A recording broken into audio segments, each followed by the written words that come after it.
The debate over whether ride-hailing services like Uber and Lyft can operate statewide is happening at the Capitol. Today, lawmakers grilled Uber executives about safety concerns at a House committee hearing.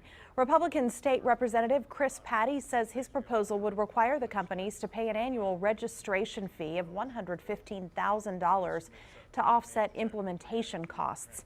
This would also require background checks. Uber is backing this bill because it wouldn't have to deal with separate local rules across the state. It recently pulled out of San Antonio because of a long list of restrictions.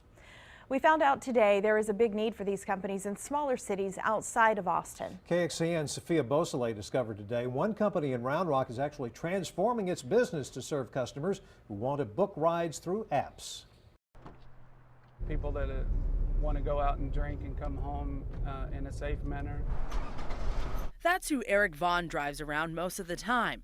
And during big events, this taxi driver takes many of his Round Rock customers to downtown Austin. The problem is they want our services a round trip service, and we can't offer that right now. He's not allowed to pick up in Austin, so during peak times, it's hard for people who play in the city but live in Williamson County to find a trip home. The more options that people have to not drive drunk is better for the community. It's better for the state.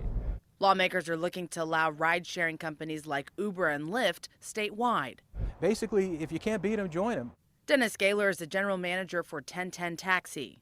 You would just hit. We figured out that the best defense is a good offense. So what we did was, instead of, crying over, spilled milk and, complaining and screaming and yelling about it, what we basically did is we came up with our own app.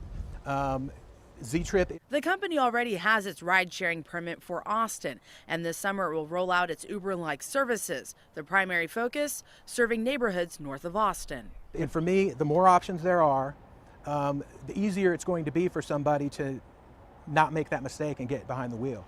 Something driver Eric Vaughn agrees with too.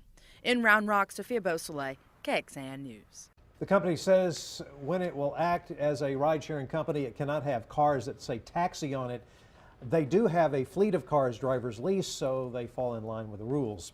Drunk driving numbers from Round Rock highlight the need for more transportation services in that city.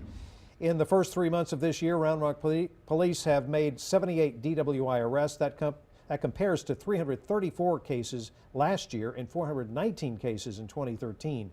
Now, keep in mind those numbers are for a city with a population of just over 100,000 residents. Austin is about 8 times the size of Round Rock and recorded more than 5,000 DWI cases last year.